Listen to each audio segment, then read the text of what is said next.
But welcome, everyone. Welcome to Menstrual Awareness for Working Women. You are going to learn how to embrace your cycle, harness your cycle hormones to be able to boost productivity and avoid burnout. This information is going to be so valuable for how you work. It's going to relieve you of some of the feelings of guilt around working. And tonight I'm going to be giving away a free seed cycle blend at the end. I've got a gift for all of you at the end as well, so stay tuned for that.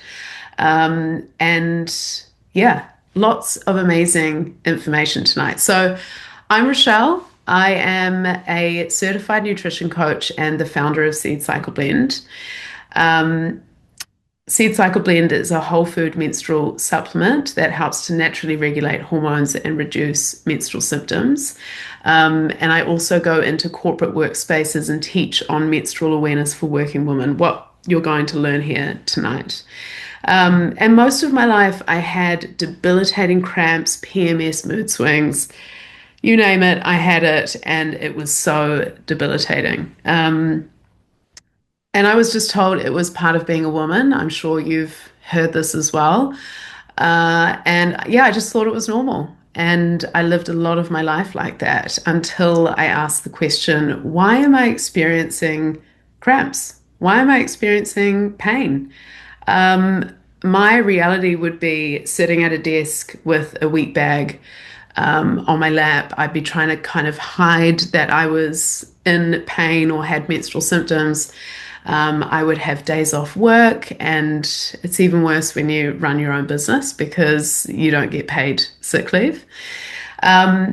So yeah, it wasn't until I asked myself, what's actually like, why am I getting pain? Why am I suffering with menstrual symptoms?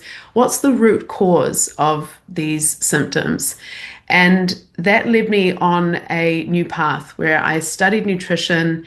I learned about the science of the menstrual cycle, and I realized I could correct this hormonal imbalance. And yeah, because that's what the root cause of it was. I discovered that my symptoms were due to a hormonal imbalance, and I could correct it with nutrition and lifestyle. So yeah, seed cycling changed my life. It's a protocol that I discovered when I was studying nutrition.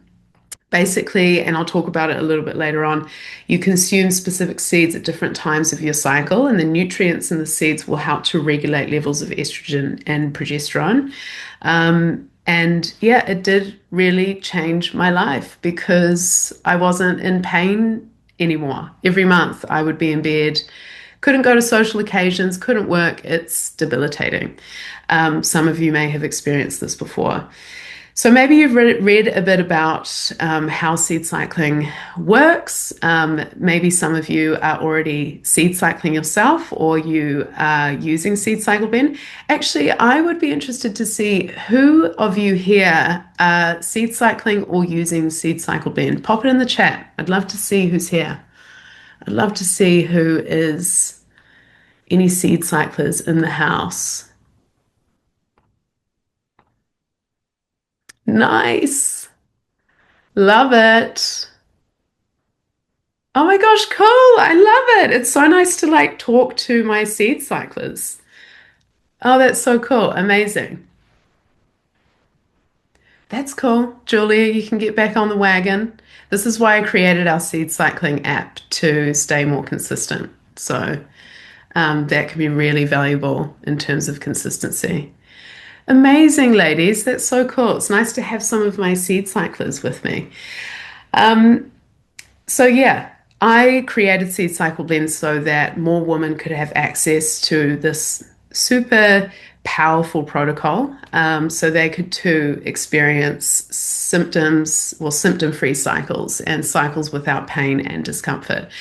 And why I care about this is because I have worked in corporate, I have worked in hospitality, I've run my own businesses, and in every industry, what I noticed is that women suffer in silence. There's a lot of stigma and shame, and we don't want other people to know that we are suffering. We push through exhaustion, we ignore our bodies, we burn out. And there is a difference between stress and burnout. Stress is when you can recover and bounce back. Burnout is when you become a shell of yourself and you don't enjoy life anymore. It's a struggle to be happy in day-to-day life. And women deserve better than that. And there's a reason why we are burning out. And in this webinar, I'm going to be able to share with you some reasons why this might be happening and also some solutions to be able to avoid it. So, yeah, we're going to be covering all sorts of things today. The hormones, a little bit of the cycle, how our brain and ovaries communicate with each other. We're going to, we're going to cover each phase of the cycle and what you can do, what you can eat, how you can move to optimize that phase of your cycle, and so much more. So let's dive in. I'm so happy to have you here, and I hope you're going to get a lot out of this. Let's get into some statistics. So 8 out of 10 women experience multiple menstrual symptoms, and 7 of those women feel those symptoms negatively impact their life. I was one of those people. It negatively impacted my life. I couldn't go to social occasions. I was sick from work, like homesick from work.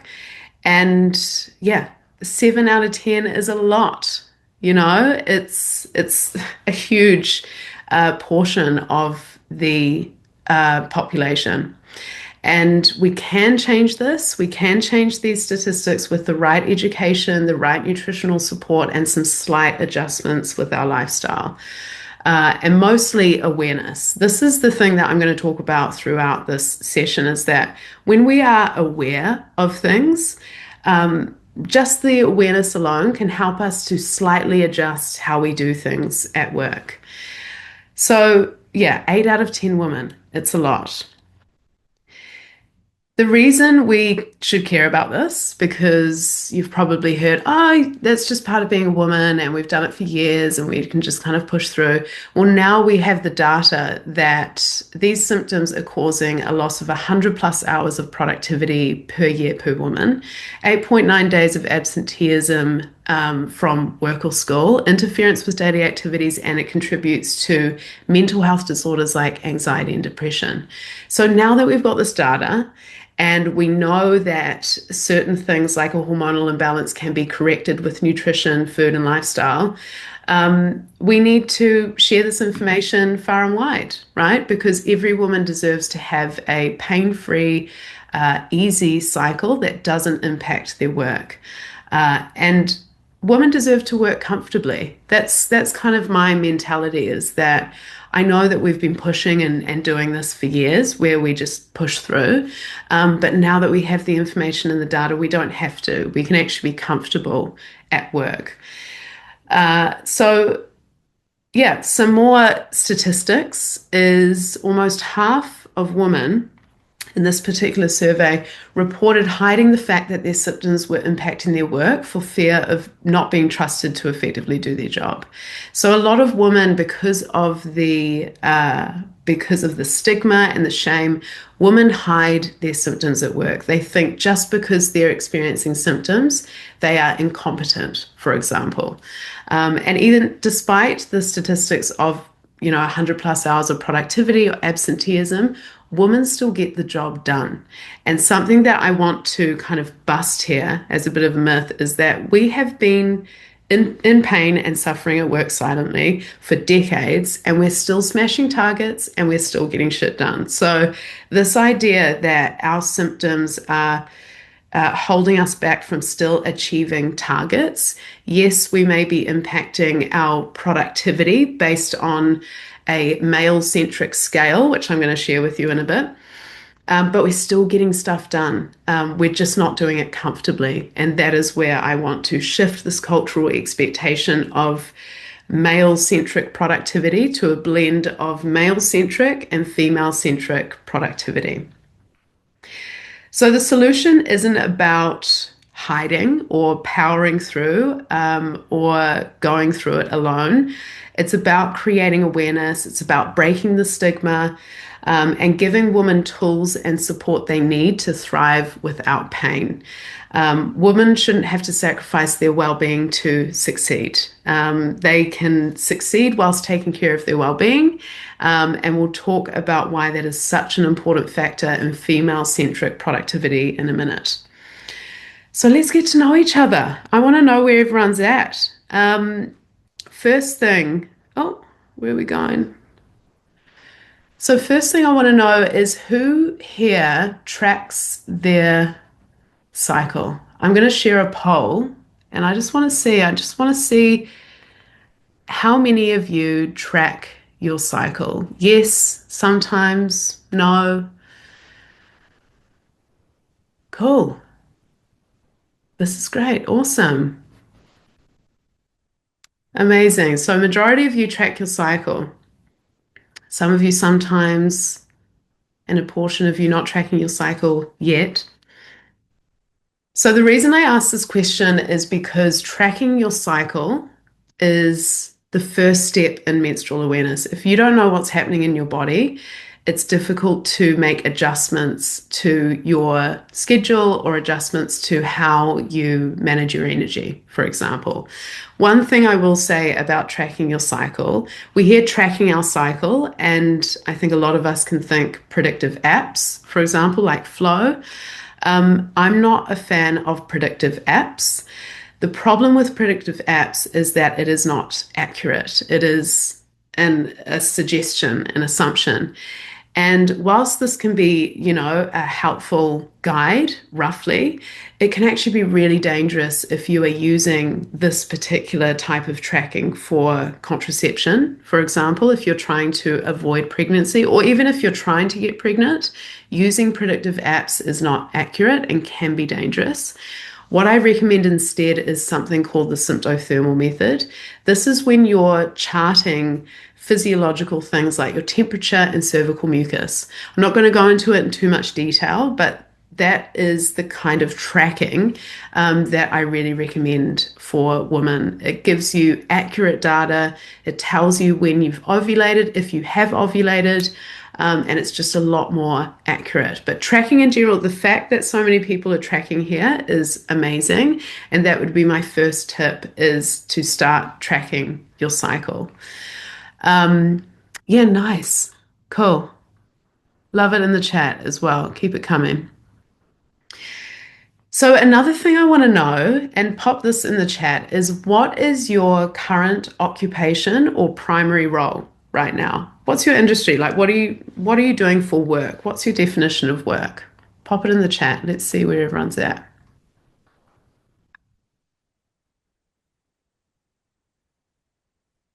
Amazing. Cool. Love it. Oh my gosh, women are so amazing. Like, look at all of these different roles. So cool. Such a variety. Oh my gosh, I just love it. This just really gasses me up when I see women in all these different industries. It's just so impressive. So the reason I ask this is because working woman, the definition of working woman is different for, that's a job, Brooke, that is 100% a job, chasing two little boys around. 100% that counts. So yeah, working woman is different for everyone. The definition is different for everyone. It's comes with all of these different roles come with different schedules, different demands. We've got, as you've seen here, we've got shift workers, we've got people in 9 to 5 jobs, we've got mums working around the clock. So as we're going through this webinar, just keep in mind that when I say work, it is your work, your style of work. I'm a real fan of trying to create information and education that can apply to multiple sectors and ways of working. It's not just 9 to 5 that is work. There's so many different places that we work, as you can see in the chat. So take what applies to you in this webinar and then just leave the rest. And the final question I want to ask is, what do you want to feel at the end of this webinar? Why are you here? It's very curious to think about what are we seeking here and why are we seeking it? So what's one word that you want to kind of feel at the end of this webinar? Pop it in the chat.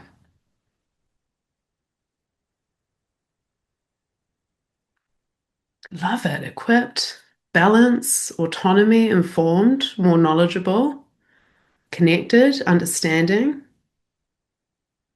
Yeah. Love it. Empowering, informed. Yeah. Yeah, love it. And this woman is so good at this because we haven't had heaps of data on our body. We are so curious about seeking information.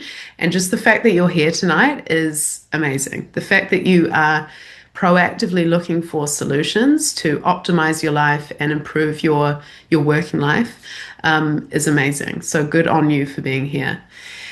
So I'm going to dive into something called male-centric productivity.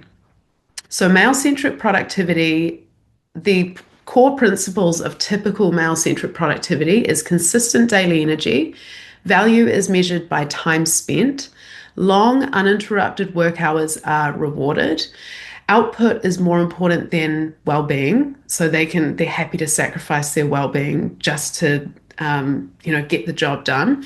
Visible and tangible tasks are more valued than invisible tasks. So, just to give you some perspective on males' hormones, this is what we're working with. It is a 24-hour fluctuation of testosterone. And this is why, for example, you can have like consistent daily energy as a male. You can that and that makes sense. 9 to 5, for example, that you can just smash it out. But male-centric productivity, it has become the golden standard, which is difficult for women because it doesn't take into consideration women's unique needs.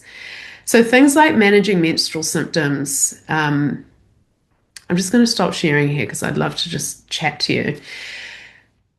Male-centric productivity means that the way work is structured, the speed at which we're meant to work, the hours that we're expected to work, and the speed that we're expected to move at, is designed mostly around how men work and live, like that hormonal chart that I just showed you. So yeah, it has become the golden standard, and things like managing menstrual symptoms isn't really taken into consideration, fluctuating energy levels or caregiving responsibilities, which disproportionately fall on women's shoulders. For example, expecting everyone to work long, uninterrupted hours without breaks, that is a male-centric expectation. Men don't need to think about changing a tampon or clearing away cervical mucus because you feel like you've just wet your pants, or just having a breath through uterus contractions during your period. And because there's so much stigma and shame, maybe even you felt a little bit uncomfortable when I said mucus, we just silently push on through. And that's detrimental to our health, not only our health, but our performance at work. There's other ways to do it where we can still hit targets and take care of our bodies. Another example is only valuing visible, tangible tasks while overlooking things like emotional labor and relationship building. That's a male-centric expectation. Women are amazing at initiating difficult conversations around relationships. And some of those relationships could save a company the loss of a talented staff member. And that kind of value is immeasurable. But it's just not prioritized through a male-centric productivity model. Another one is taking time off for health is seen as a weakness. It's often seen as a weakness. It's like, oh, she's sick, or oh no, she's taking a day off. Male-centric productivity can see this as a weakness. But the thing here, and this is kind of the meat of like a really juicy part of this webinar, men can push and push and push. They can push through at the sacrifice of their well-being because they don't have to biologically, they don't have the biology to bear children. Therefore, they don't have as much to protect health-wise compared to women. So, for example, women, we just have a lot more to lose when it comes to our health if we do not take care of ourselves. Men are fertile 24/7. Women can only get pregnant within a 24-hour window once a month. And if we're burnt out or we are experiencing chronic stress, our fertility is massively reduced. And it's not just about being able to get pregnant and have children, regardless of whether you want to have children. When we ovulate and release an egg out of the ovary, this produces progesterone. And this has so many benefits to our bone health, heart, brain, muscle. And if we don't ovulate, we do not get the benefits of progesterone. So we miss out on all of these protective longevity benefits of this hormone. And dudes can just make someone pregnant every day if they wanted to.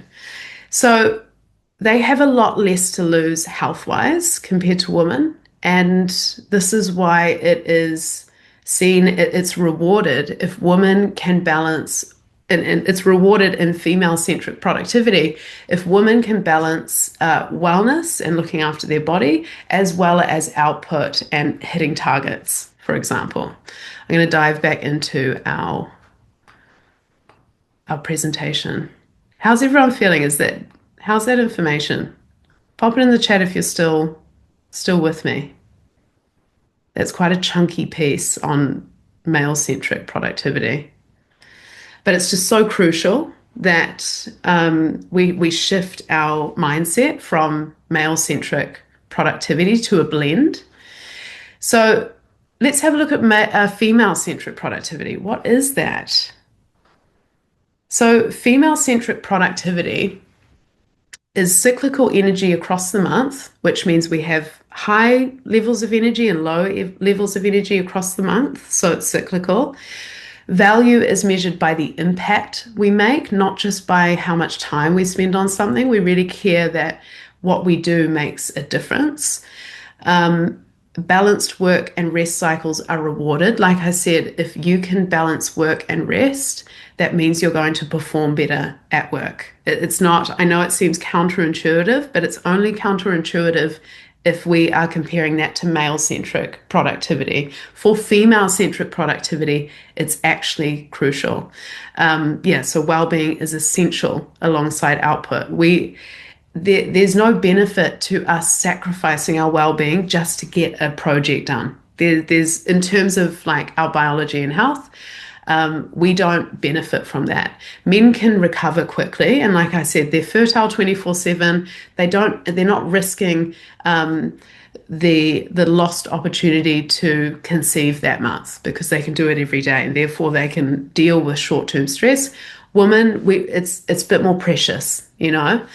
So we also visible and invisible tasks are valued equally. And you probably all understand this as women, is that our like mental invisible load, the emotional labor that women hold with their family, with work, with relationships, with their partner's health, making sure they're okay, or the kids. There is so much happening mentally, and all of that work is incredibly valuable. And we know that because we see the results of having these conversations or making a change to a lifestyle or helping our partner or kids out.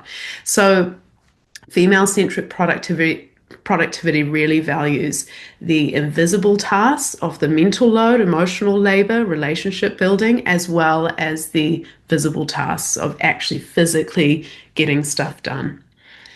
So just to give some perspective on the female-centric productivity cycle, this is what we're dealing with. And it makes sense, right? Because our energy is cyclical, therefore our output is cyclical.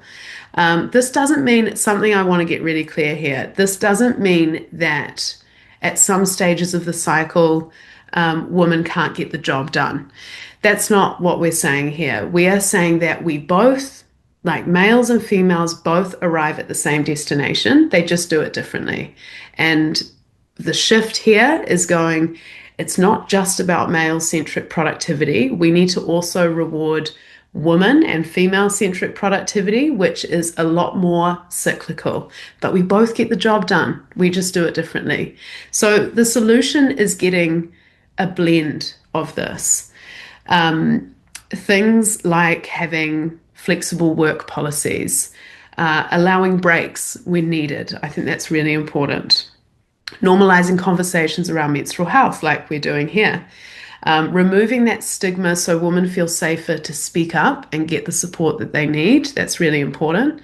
Providing education and resource on menstrual awareness for all employees, not just women, but men as well, so that they can anticipate and hold space for if a woman says, hey, I have my period and I just need to adjust a few things in my schedule, for example. So let's dive into a little bit more hormones. So there's three hormonal groups. We're going to be focusing on sex hormones. This is our reproductive set of hormones. There's also our thyroid hormones, which is responsible for metabolism, and insulin and adrenaline hormones, which are responsible, our stress hormones, basically responsible for our nervous system. So we're going to be focusing on sex hormones. So meet your sex hormones. Here they are. Look at the gals. Looking great. So I've put here some characters so that you can kind of get your head around the type of energy that these hormones bring to your cycle. So estrogen has that planner energy. She likes to plan stuff. She likes to organize social gatherings. Testosterone is the go-getter, the driver. If you think about those hormones we saw before with the male hormone cycle, this is like the go, go, go. This is when you can push.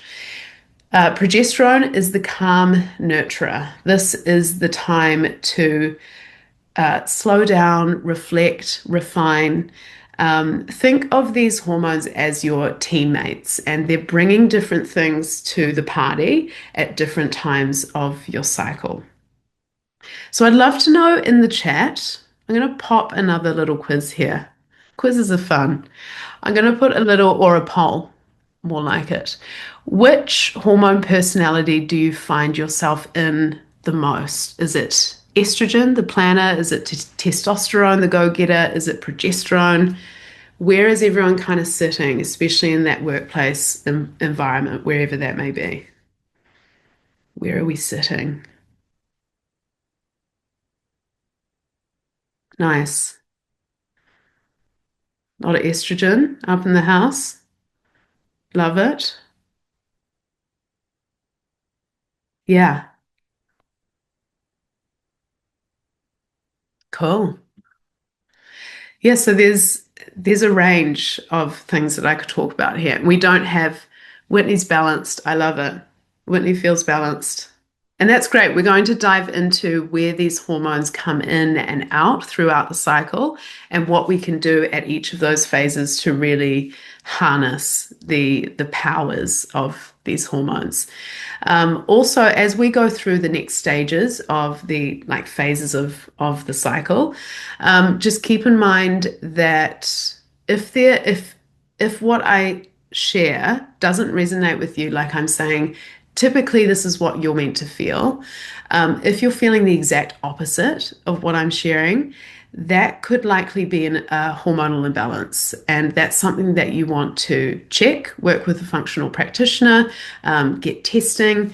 There's lots of things that I can go into about that, but I just wanted to make a point that if, as we go through, you're like, I don't get that, I don't feel that at that stage of the cycle, or yeah, I'm not really resonating with these phases because I feel exactly the opposite. That can be a sign of a hormonal imbalance, and it's a good idea to look into it as you go. Another thing to add to that is this is just a framework. We can jump in just because our hormones fluctuate and they're higher at some levels and lower at the others. You sometimes, when testosterone is meant to be higher, It might be a little bit lower, or there might be something at the end where you have that energy of testosterone, the go-getter energy. That's fine too. Just the main concern is that if you consistently feel the opposite of all of these things, you want to get that looked into. And something like Seed Cycle Blend can be an amazing tool for beginning to gently nourish and balance those hormones. Cool. Moving on. So, the menstrual cycle. This is your menstrual cycle, ladies. So, estrogen, testosterone, and progesterone all have a moment in our cycle. The cycle is broken into two main phases, main biological phases, which is the follicular phase and the luteal phase. Follicular phase from the first day of our period until ovulation. This is when the follicle in your ovary is developing an egg. Ovulation is when that egg bursts out of the ovary and hopes to get fertilized.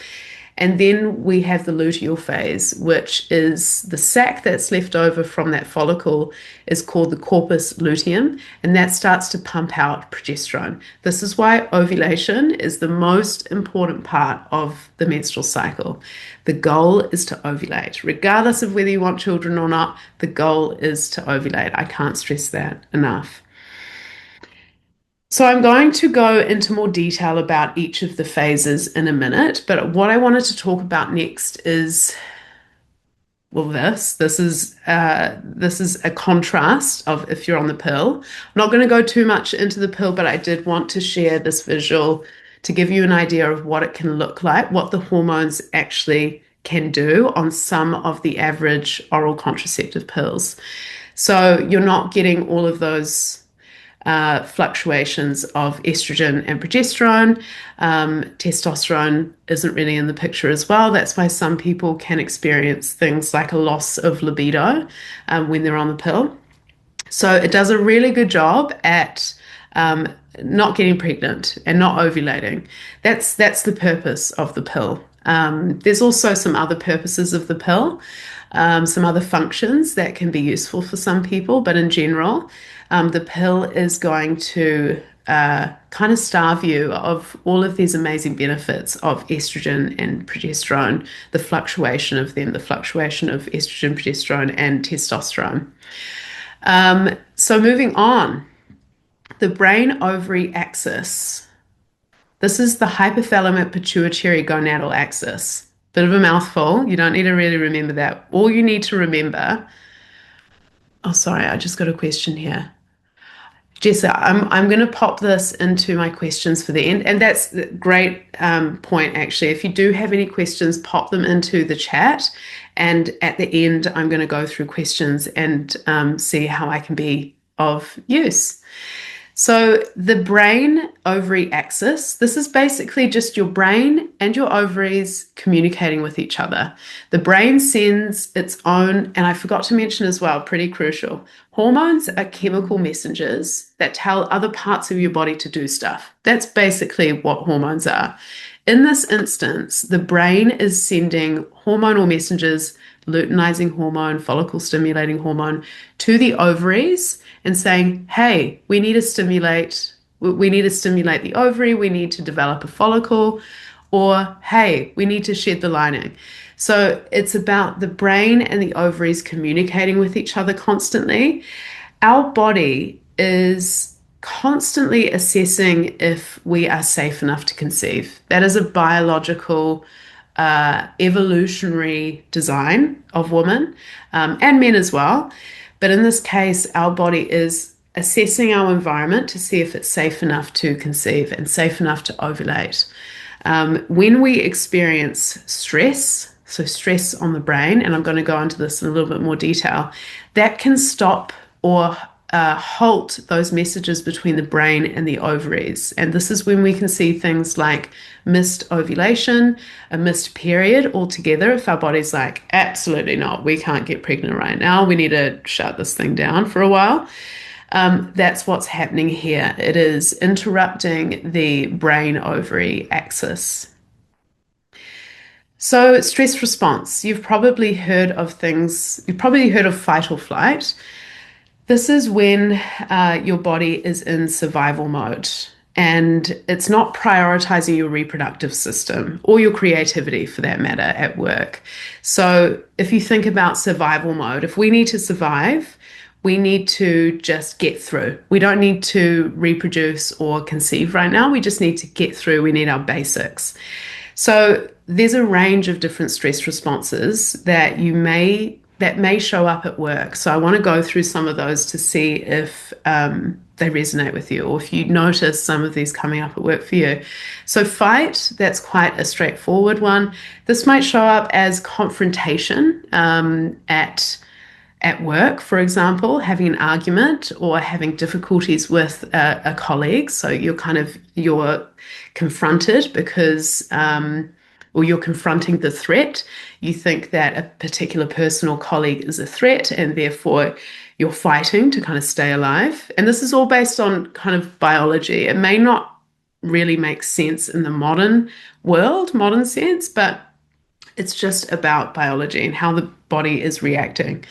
Then we have flight. Flight is run away or escape the threat. How this might show up at work is avoiding tasks that feel too overwhelming, running away from the tasks that feel like they're just going to put too much stress on the body. So that's flight.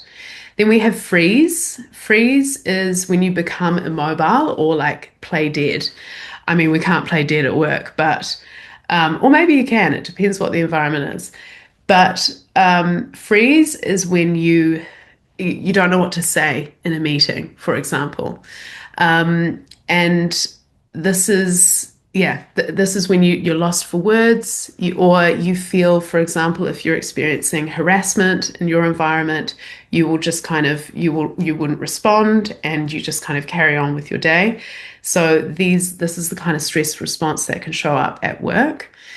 Then we have fawn. Fawn is when you appease or try to please the threat to avoid harm. So what this can look like is overextending your capacity so that you can appease your boss or your colleagues. You're kind of overdoing it because the fear or the threat is disconnection. The threat is getting fired. The threat is not being acknowledged for your work, for example. So we can overextend, and this is something that a lot of women can do. We can overextend to appease a boss or a colleague, for example. Then we have, then we have two other ones that they're not as common, but there's fold or flop. Fold is collapsing inward emotionally or shutting down. Flop is surrendering completely and letting go of all control. What this can look like is shutting down at home due to work overload. That can be a fold. You are just collapsing inward emotionally. So maybe it doesn't show up at work as much, but it's showing up at home. The flop is if you stop taking care of yourself. You've basically given up. That's burnout territory, when you can't be bothered showering, taking care of yourself, or taking care of your family, for example. And that is a moment, that's a really crucial moment to catch yourself. So I would love to know, I'm going to do another little poll, and thank you so much for being engaging. It really helps me to be, because I can't hear anything, it helps me to be like engaged with you. So I would love to know, what are your type of stresses at work? What do you experience at work? I'm going to share this here. There's a few of them, and you might have to take some time reading through them. But what are you experiencing at work? What's your top stressor at work? Is it too much to do? Work overload? Is it dealing with people? Deadlines, time pressure? Is it juggling responsibilities, physical demands, all of it, or something else that you want to share in the chat? What are you experiencing as your top stressor? Yeah, workload, too much to do, juggling the responsibilities, interruptions or lack of focus. Yeah. Public speaking, facilitation. Yeah, totally. incompetent supervisors. That is difficult, isn't it? When you're probably very competent. Yeah. Yeah. Yeah, we're experienced. There's so much thrown at us all the time. And sometimes, like, personal life and work life just kind of intertwine. Um, yeah, cool. Thank you for sharing. So great to see where everyone's at. Looks like juggling responsibilities and workload is quite a big one. It's almost like the overwhelm. Um, yeah. So when it comes to stress, there are different types of stress that can disrupt that ovarian brain axis. Um, so what these are life stage stresses. So you could be maybe you've just gotten pregnant, or maybe you're breastfeeding, or maybe you're heading into perimenopause or menopause. You're at a different life stage, and that hormonal change is causing a stress on your body. There's physical stress. Maybe you are over exercising, for example, or you've injured yourself. Maybe you're partying too hard. That's possible too. Medical stress. So maybe you have just had treatment or surgery, or you're on medication, which is causing a disruption in the body. Nutritional stress. This is when you're eating foods that are inflammatory or that you might be allergic to without really realizing it. And mental stress as well. This is one of the biggest ones, and why I've highlighted this here is because women tend to be wired in a certain way that mental stress is really inflammatory for us, just because of how we're wired and how we think about things. So let's go into phases of the menstrual cycle and how you can optimize them. So this is the cycle we spoke about before. We break this down into even more phases. We have the menstrual phase, which is our period. We have the late follicular phase. As you can see here, the follicular phase starts from the first day of your period, but this phase after your menstrual cycle, that's when you can see estrogen, starting to rise, and that gives us a different type of energy at that time. Ovulatory energy, where we have a peak of testosterone, and luteal. I usually like to break the luteal into the early and late luteal as well, but just for purposes of being easier to understand. Luteal is when progesterone is the dominant hormone. And once again, like I said, if you are not experiencing this kind of chart and things are all over the place, there's a chance that there's a hormonal imbalance, and something like seed cycle blend or getting some tests or working with a practitioner is really going to help support the right levels of hormones. So menstrual, what's happening here? As you can see, the hormones are low. They're at their lowest at this time. And so what I'm going to do, I'm going to go through 5 different aspects that you can take note of for each phase of the cycle. So we're going to look at, we'll go through them now, and we'll do that for each of the phases. So energy is low. We're a lot more introspective. This is a really important time for rest and repair, if you can. I know that in a working environment, if there's deadlines and there's stuff to do, it's not just like, see you guys, I'm going for a nap. This is like, I'm done for the day. The approach here is, if you know it's low energy, then you delegate other parts of your life, or you say no to a social event, or you do certain things to adjust your lifestyle so that you can cope with the intensity at work, for example. So energy is low, introspective, rest and repair. Best foods at this time are warm. We really want to keep our body warm. And the reason for that, it's a little bit Chinese medicine, but when the body is warm, it is a lot easier for the lining to shed, for the uterus to contract and shed its lining. When it's cold, imagine it being kind of like stiff, So warm, easy to digest foods. The least our digestion has to work, the more energy that can go to the womb space. Slow cooked meats, your loop blend. So the loop blend that we have from Seed Cycle Blend is where you would, oh no, sorry, I actually got that wrong. That is Foal Blend. That's meant to start here in your menstrual phase. Stewed berries, yum, bananas. So movement, gentle stretching, yoga, light walking, rest, productivity.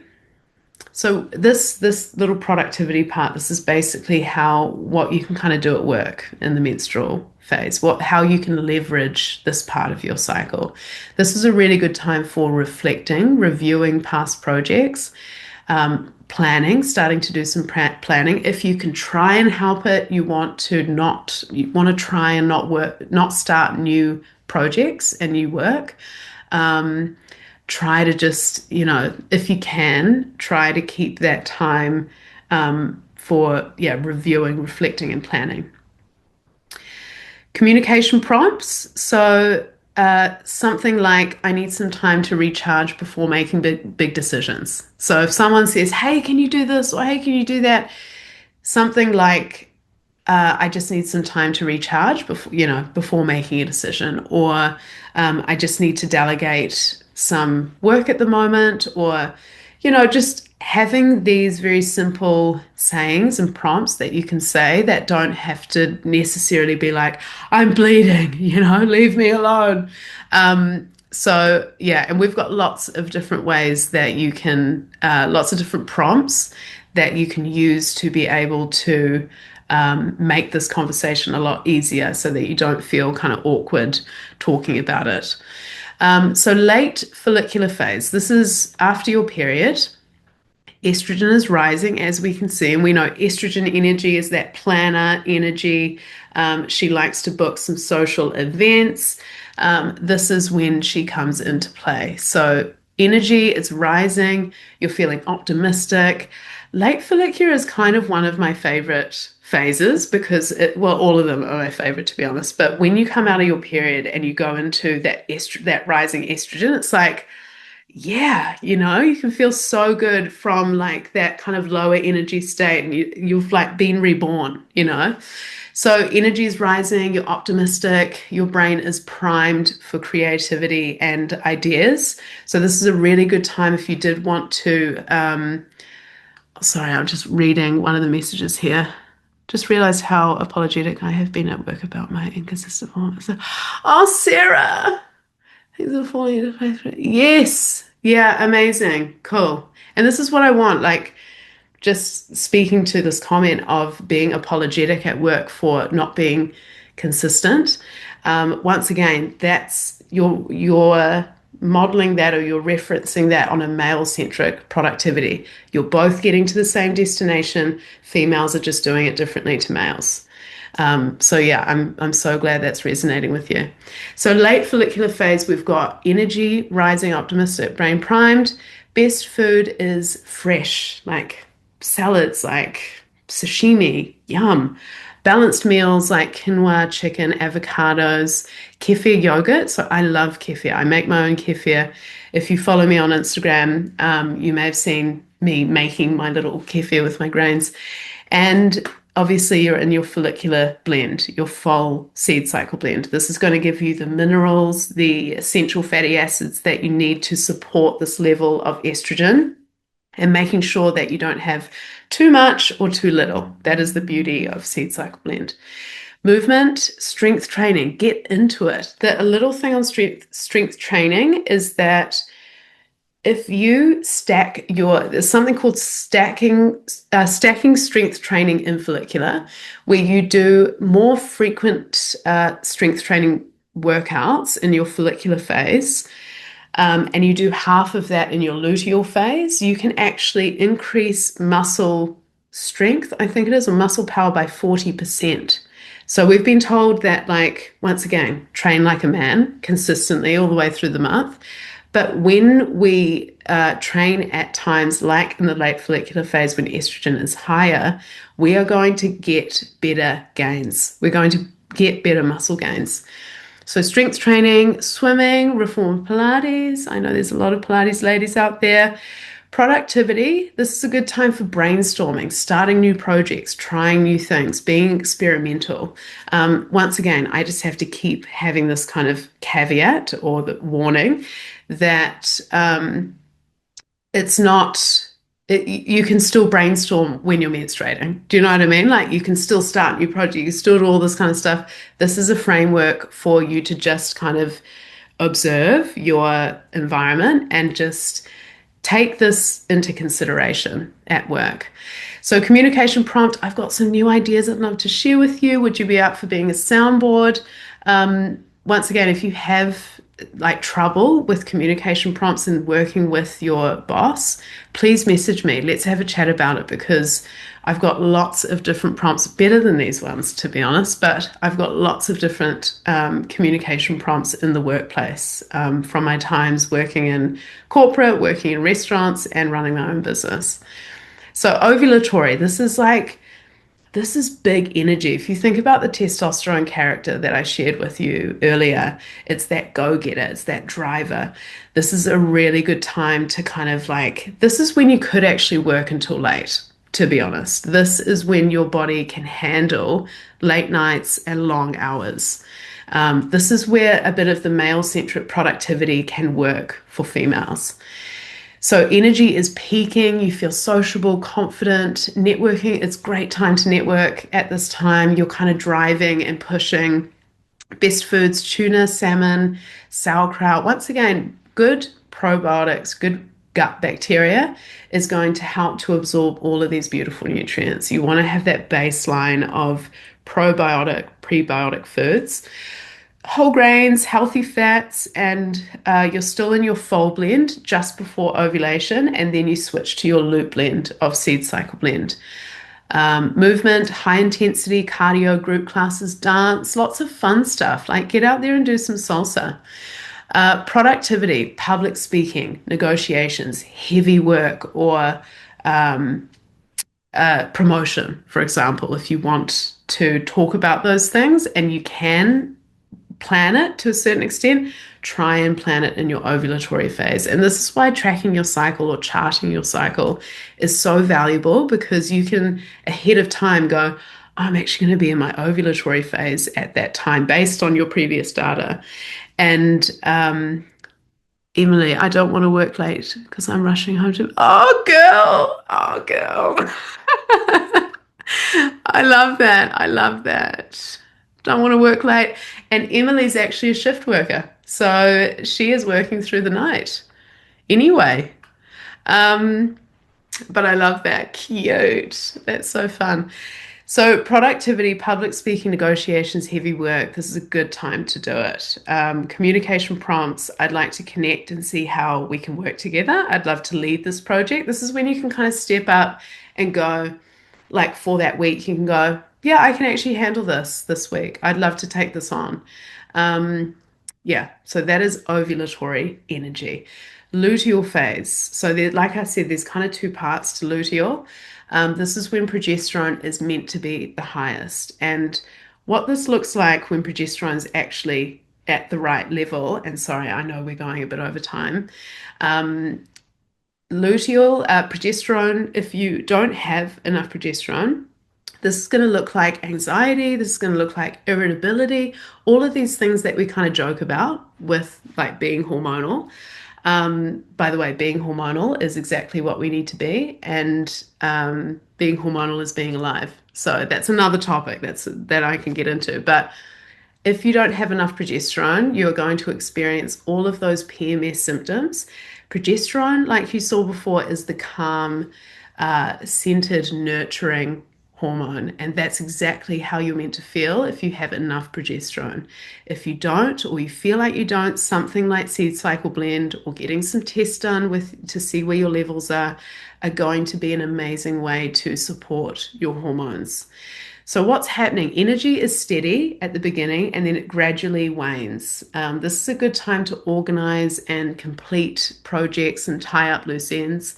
Best food, chicken, sweet potatoes, buckwheat, tofu, stewed fruits, and your loop blend until your next period. Once again, this is just a guide. This is just a framework. You can kind of eat whatever you want, but these foods are going to have that added boost of nutrients that you need for progesterone. Movement, moderate cardio, mobility. You can still do some strength training after that ovulatory phase, but when we're nearing the end, just getting a little bit more gentle and, like I mentioned, cutting that strength training in half, you're going to get the same results or you're going to get better results compared to if you were strength training all the way through. Productivity, tackle admin, tie up loose ends, focus on detailed work if you can, once again. You may even notice at this time that you want to kind of tidy your desk or tidy your room or tidy like your office at home or tidy anything because your body is getting ready to nest. It's called menstrual nesting, where your body knows that it's going to be using a lot of energy. The hormones are going to be at their lowest. And so we like to kind of tidy our space so that we don't have to think about it. So keep an eye out on that next time when you're in your luteal phase and you're at work. Just see if you get that tendency or that desire to tidy things up and clean things up. There she is, literally tidying my room as I listen. Luteal phase, feeling lovely. Great. Isn't that great? It has benefits. Each of these phases have benefits. It's just knowing what they are and utilizing them. So, communication prompt. Let's finalize the details so we can wrap this. Let's wrap this up. Let's wrap this up, guys. That's the communication prompt. Hey guys, let's wrap this up. No, but it's also how can we finish these details, or what do people need from me to be able to tie up these loose ends, for example. So these are our female sex hormones. Just again, I just wanted to reacquaint you with this compared to male sex hormones. We are different, ladies. Females are different and we need a different approach. So I just want to put that comparison in there because we are so hard on ourselves for not matching that male-centric productivity model. And it's time to forget about that and do a blend of both. Blend these two together, you know? We have just a few more slides to go. I'm going to be giving away a free 1 month supply of seed cycle blends. So just hang on for a little bit to see if you are going to be that person. So seed cycling, I'm going to go through it briefly. You've maybe read a bit about it on our website. Seed cycling is a nutritional protocol, and it's where you take a therapeutic dose of ground seeds, specific seeds for each phase of your cycle. And the nutrients in these seeds are going to lock into receptors on cells in your body and either block or stimulate estrogen or help to promote progesterone. So it seems like crazy that seeds could actually help to regulate hormones, but when you take the ground seeds in a therapeutic dose across a period of time, you are going to impact your cells and start to regulate your hormones naturally. Like I said, this is something that changed my life. I no longer get cramps or PMS or mood swings, and it's such a simple protocol. So you take 2 tablespoons daily. I have it in a smoothie. I have it on my scrambled eggs. I put it in like avocado. I mix it with mayo, nice mayo, by the way, and make a bit of a spread. But smoothie is like the easiest way to have it. We recommend a 3 month supply, so we offer a 1 month and a 3 month supply. This just helps it's not about an overnight fix. This is about impacting your hormones like on a cellular level so that you can have long-term balance, not just like I tried the devices, I tried the painkillers, I tried all the like short-term pain relief. Nothing worked long-term. And this is about long-term hormonal balance so that you don't have to suffer with your cycle. And it is clinically proven as well. It's a clinically proven treatment, adjacent treatment for PCOS, helps with endometriosis. Amazing protocol, like an amazing nutritional tool. I say protocol like it's a big thing, but it's not. It's just 2 tablespoons on whatever you're already eating. And this is, once again, I keep showing this graph, but it helps to visualize what's happening here. Like I said, females need different things at different times of the cycle. So seed cycle blend is just a very simple way of getting that nutritional aspect covered, like with all the right nutrients that you need at that time. So Fol is taken from the first day of your period until ovulation, and then you switch to Loop Blend until the next day of your period. Super simple.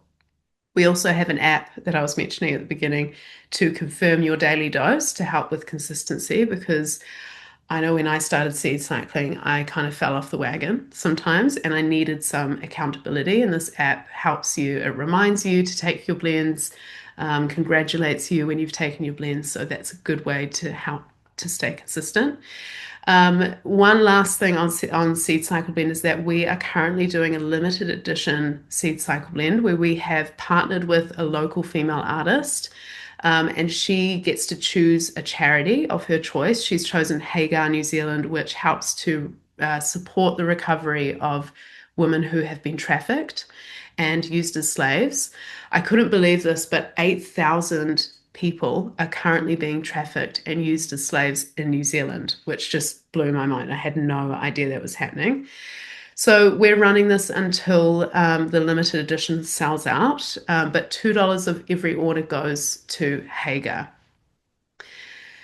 So what can companies do? This is the last kind of piece here because we've done a lot of self-awareness and, menstrual awareness for ourselves, but what can companies do and brands to create more cycle supportive workplaces? It's pretty simple, really. You've just got to normalize menstrual health. It's just a part of a woman's life. You can do this by offering free products in the bathrooms. There's amazing brands that are already doing this. Flexible working hours, if it's possible, and like being able to communicate that with your team. Wellness rooms. When I was in a corporate job, I would go into, there was a wellness room. It wasn't really like, didn't feel amazing, but it had a couch. And I slept in there for 15 minutes. And I had no shame. I was like, this is my time. I'm going to use it. And you should do the same. Wellness rooms, if they are there to be used. And we are legally allowed to have 2 breaks, and we should take those 2 breaks. I know we're like kind of at our desk working away, or we just kind of we eat on the go, walking around the house, whatever, but take those breaks because we deserve it. And now, hopefully, with this information, you realize how important it is to protect your well-being whilst you work because it helps with the productivity side of things, but it also helps with just your personal life as well. And corporate collaboration. So this is where when I go into I go into corporate workspaces and teach on menstrual awareness, what I've shared with you tonight. And there's also brands that are collaborating with offices and offering different products for their staff. And there's so many things that are available. It's just letting the businesses know that these are available. For example, we provide subsidized seed cycle blend to female staff, any company that is open to it. Yeah, we love providing that support for female staff. So something I'm giving away today quickly, to let you know after this. This is the free gift that I wanted to give everyone. This is a cycle syncing cheat sheet. This is basically what we've been talking about in one document. You can utilize this as a reference as you go through each of the phases of your cycle. And yeah, it's just a quick reference to be able to dip in and go, where am I at? Cool, okay. Nice. It's got the internal, what's happening internally, how you move your body, foods, and productivity. So everyone's going to get that today as my little treat for showing up. The other thing, where are we? Yeah, so that also, like, just to add to this, the main kind of tips I would say that you could utilize tomorrow is um, charting your cycle. Start charting your cycle. If there's one thing you can take away from today, it is charting your cycle. That is the most important thing. It's utilizing this cheat sheet. And yeah, it's embracing your cycle instead of thinking that, oh no, I'm not like up to the standard at work. That's likely just a male-centric productivity issue. And you're wanting to get a blend of both of those. So I want to ask a question. First of all, how is everyone? Where are we at? Like, how's everyone doing with this chat? Pop it in the chat. Let's see where everyone's at. I've just chewed your ear off. Fab. Cool. Interesting and eye-opening. Awesome. Amazing. There's some hope.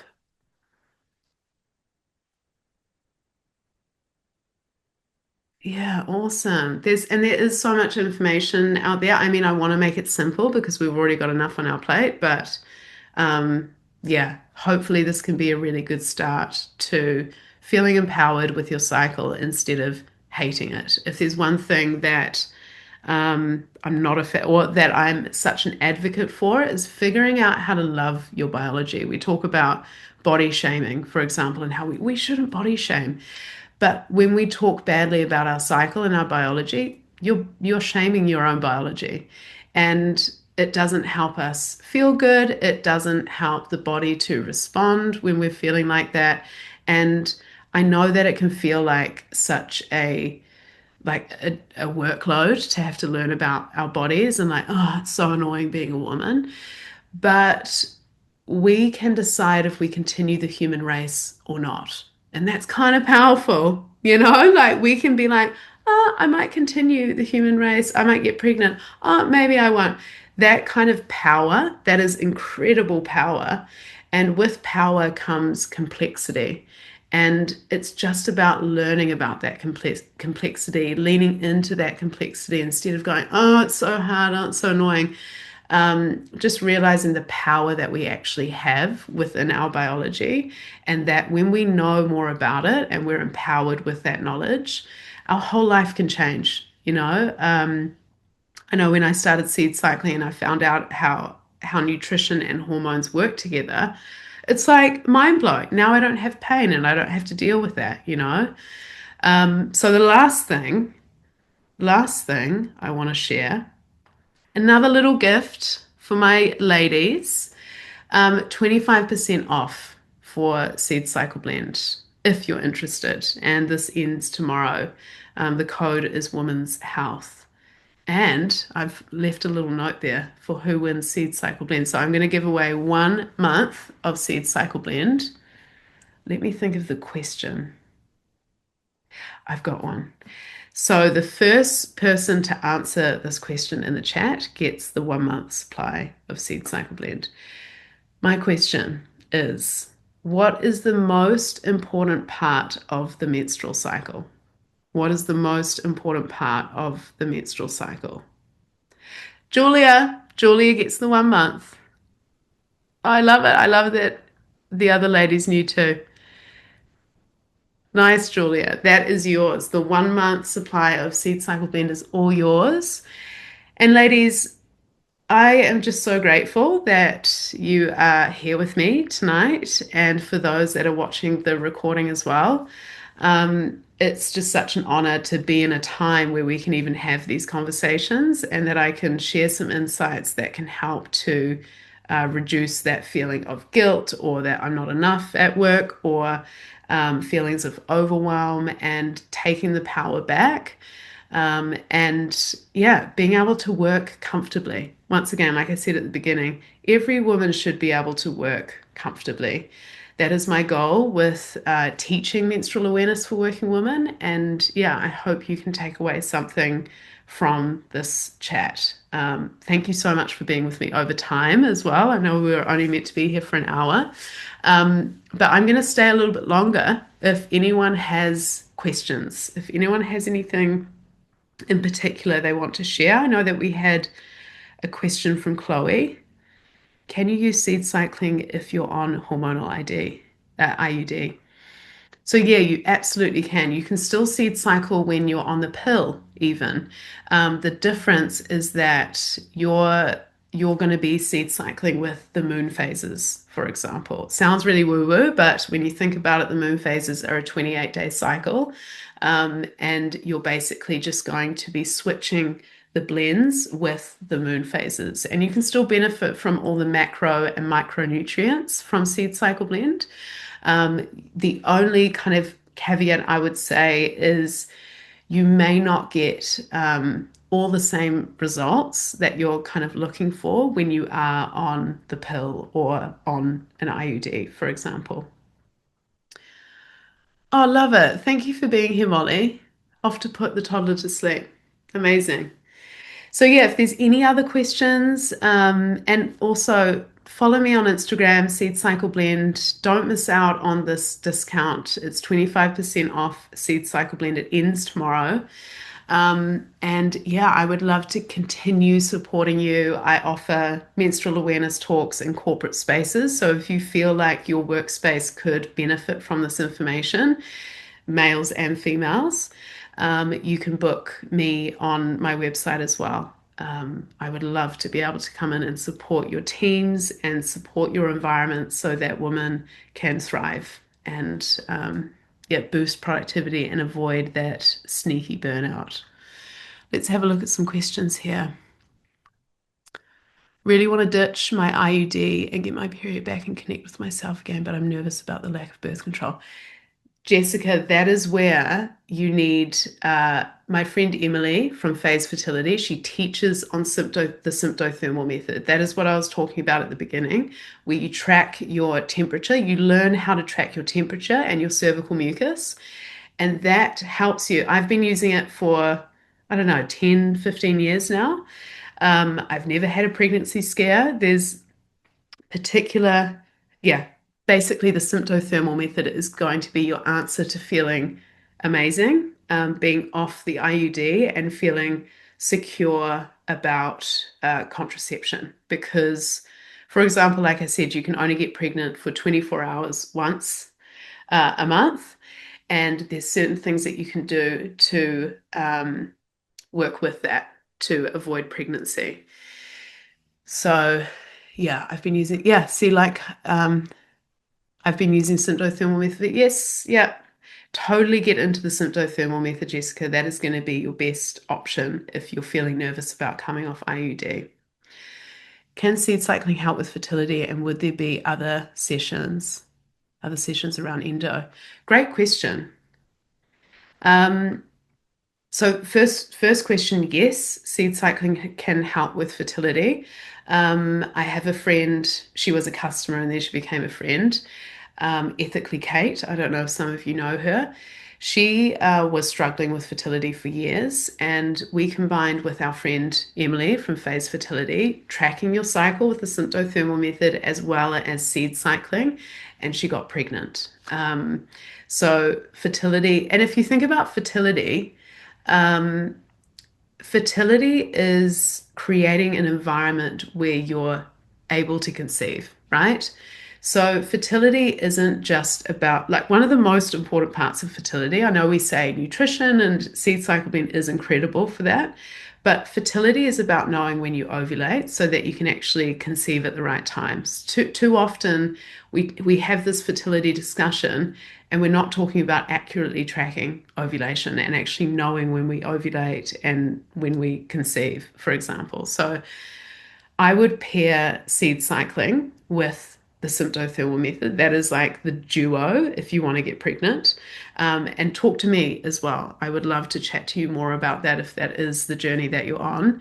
Um, I am not in terms of sessions around endo, I work with another nutritionist who is incredible with that. She's experienced PCOS and she helps women with endo.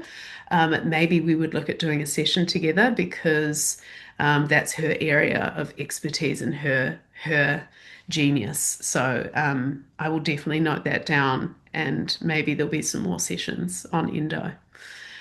Can you take too much seeds? I was taking double the amount for a couple of months and had cramps from day one until ovulation. So, and I probably should have done a disclaimer in the chat before we did questions. It's really difficult for me to give you a diagnosis. I am not a doctor, for example, and it's really difficult to know your medical history. But I'm just reading the last bit of that. I'm going to stop and haven't experienced that again since taking the right amount. So there could be a number of reasons why this could be happening, why you're experiencing cramps from day one until ovulation. There could be an allergy, possibility. And yeah, there's a number of other things that I wouldn't be able to get into just because I don't have your medical history.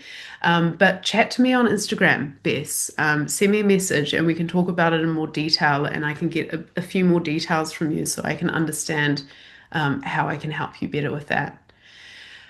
Yes, yeah. Emily is sharing. So, Emily, this is the person I was talking about who can help with the symptothermal method. Phase Fertility. She's Phase Fertility on Instagram. Yeah, and I forgot to mention. So, we have a collaborated workshop coming up that's going to be, yeah, incredibly valuable for endo, PCOS, hormonal imbalance, and conception journey girlies. So, yeah, keep an eye out for that if you're wanting to know more about that symptothermal method, wanting to know more about balancing hormones. This session was all about how to utilize your cycle for the workspace, but there's so much we can go into about balancing hormones as well. I think that's all the questions for tonight. Yeah, I just want to say thank you so, so much for joining me. It has been a blast hanging out with you. And yeah, I hope to see you in future at our events, like Emily mentioned. It's called Balance Hormones and Sort Your Cycle. So if you're interested in that, we are going to be selling tickets very soon, shortly. Um, and yeah, otherwise, expect to see the cycle chart or the cycle syncing cheat sheet and the recording of this if you wanted to kind of go into back to a few places. And yeah, I hope you feel empowered and can go to work tomorrow with some new knowledge that can help you feel and perform better at work. So, um, I'm just seeing here, thank you so much. Since taking seed cycling, I have noticed a huge change in the amount of pain I'm getting. You're amazing. Oh, that's so nice. Thank you so much. It's always nice to hear people who are having positive experiences. But have a lovely evening, everyone. And don't forget to utilize that discount code until tomorrow. And have a lovely evening. Ciao, everyone.